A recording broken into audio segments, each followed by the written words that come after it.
Football is a dangerous sport and concussions are a serious injury. So serious that one hard hit forced Dalton Phillips' last season with the Syracuse University football team to come to an end. To tell you the truth, I was upset. I was pissed. I was really mad. I spoke with Tim Monday afternoon after I got out of the hospital, and he said, "You're done for the season. You know, your career is officially over." The long snapper says he doesn't remember much, but he says he stayed in the locker room for the rest of the game, flew home with the team that night, and went straight to the hospital. Saw a few doctors, did an MRI, did some, neurological tests to make sure I was responding, and then they monitored me overnight. Then it was determined that he would miss the last 2 games of the season.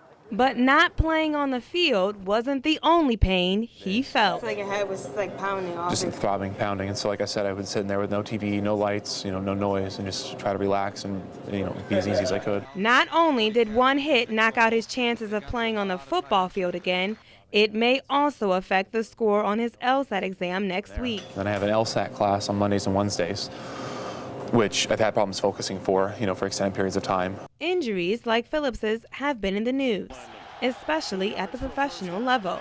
The NFL is looking into requiring players to consult an independent neurosurgeon after receiving a concussion in order to prevent any pressures from coaches or team owners to get the players back on the field sooner than they should.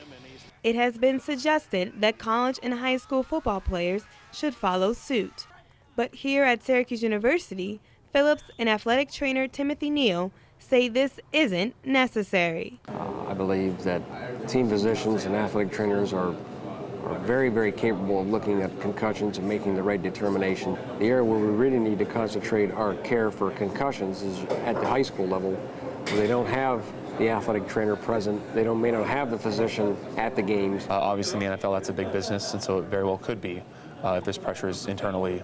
But it's what I've seen and witnessed here, there were none whatsoever. There's one type of pressure that seeing an outside neurologist can't solve, and that's the pressure that one puts on themselves, that competitive nature and desire to get back on the field and help out the team. Surveys show that players will not reveal they have concussions for fear of being taken out. So this is really a two-way street whereby the athlete themselves has to be honest about their symptoms and what they're experiencing in order for a better informed decision to be made by the physicians and the athletic trainer. Stephanie Clater, NCC News.